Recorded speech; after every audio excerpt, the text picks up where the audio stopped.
So you discussed about Abraham Maslow and Eric Fromm's theory of being values and having values.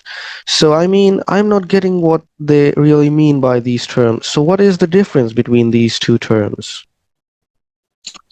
Uh, Having values are the values cultivated by capitalism, right? When people define themselves in terms of their possessions. You see this all the time. You know, my wife and I went on a cruise. She has always dreamed of seeing the Galapagos Islands, so we got a short cruise, 5 day cruise there, and this was just in June, and you know the most of the people on this cruise, there was only 16 people on this small boat just cruising through the islands. Most of them were wealthy people, right? And so one of them looks at my watch, you know, and he says, "Whoa, I see you're saving money. That looks like a Walmart watch." You know, and so they're, you know, these are people by and large, there's many of them who identify themselves, you know, their ego, their status, their, you know, in terms of the watch they wear, in terms of, you know, all these things, the kinds of suits they wear, the kinds of cars they drive, and so on. Capitalism cultivates it, doesn't it? It tries to make people having values because it makes more profit.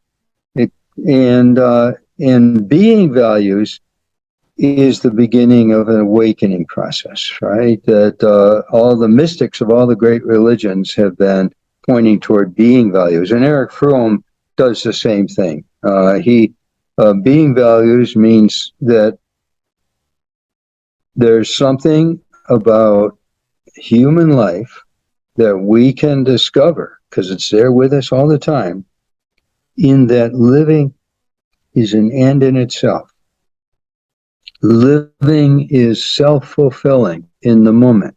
And what one does, whatever activities one engaging in, working on this, trying to fix this, trying to clean the house, kind of do the dishes, that's what they also know in Zen, right? In Zen Buddhism, when the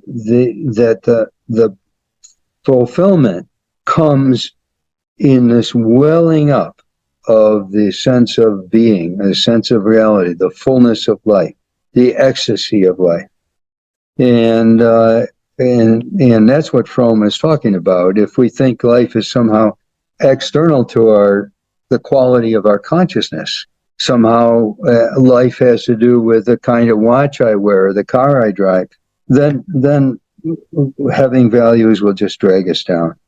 But the same with Maslow, of course, at the highest level, you know, after our needs are satisfied, the highest level, he finds people actualizing being values, right? There's a drive in us, a need that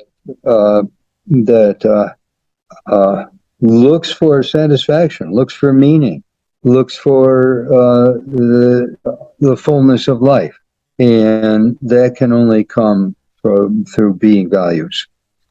And so when Maslow writes about being values, he talks about all the things that I'm also talking about, right? The justice, truth, beauty, goodness, love, compassion, fullness of awareness. All these things are being values.